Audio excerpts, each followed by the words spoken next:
అర్జున్ కి సంబంధించిన ఓ వార్త నిన్నటి నుంచి సోషల్ మీడియాలో గట్టిగా సర్క్యులేట్ అవుతుంది. బన్నీ ముంబైలో ఓ ఖరీదైన ఇల్లు కొన్నారని, త్వరలోనే ఆయన ముంబైకి షిఫ్ట్ అయిపోతున్నారన్నది ఆ వార్తల సారాంశం. దాంతో బన్నీ ముంబై వెళ్లిపోతారేమో, అక్కడే సెటిల్ అయిపోతారేమో అనే బెంగ అభిమానుల్లో మొదలైపోయింది. ఈ విషయమై అల్లు అర్జున్ సన్నిహితుల్ని తెలుగు 360 ఆరా తీసింది. దాంతో కొత్త విషయాలు బయటకొచ్చాయి. అల్లు అర్జున్ ముంబైలో ఇల్లు కొన్నారన్న వార్తల్లో ఏమాత్రం నిజం లేదు. కాకపోతే అక్కడ ఓ ఇంటిని అద్దెకి తీసుకున్నారట. ప్రస్తుతం బన్నీ అక్కడే ఉంటున్నారు. కాకపోతే ఇది తాత్కాలిక ఏర్పాటు మాత్రమే. అల్లు అర్జున్ అట్లీ సినిమాకు సంబంధించిన షూటింగ్ మొత్తం ముంబైలోనే జరుగుతుంది. ఈ సినిమా కోసం బన్నీ తరచూ ముంబై వెళ్తూ వస్తూ ఉన్నారు.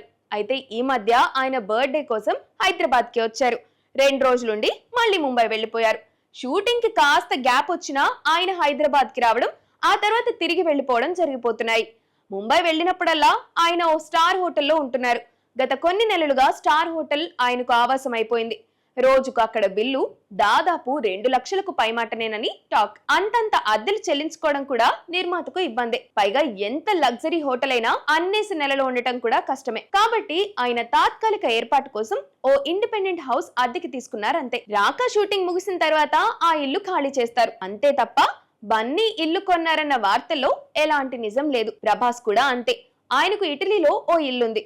అది కూడా అద్దెల్లే. షూటింగ్ లేనప్పుడు ఆయన ఇటలీ వెళ్ళిపోతుంటారు. మన స్టార్ హీరోల్లో చాలా మందికి ముంబైలో ఆవాసాలు ఉన్నాయి. బన్నీ మాత్రం అటువైపు దృష్టి పెట్టడం లేదు. మరి భవిష్యత్తులో కొంటారేమో చూడాలి.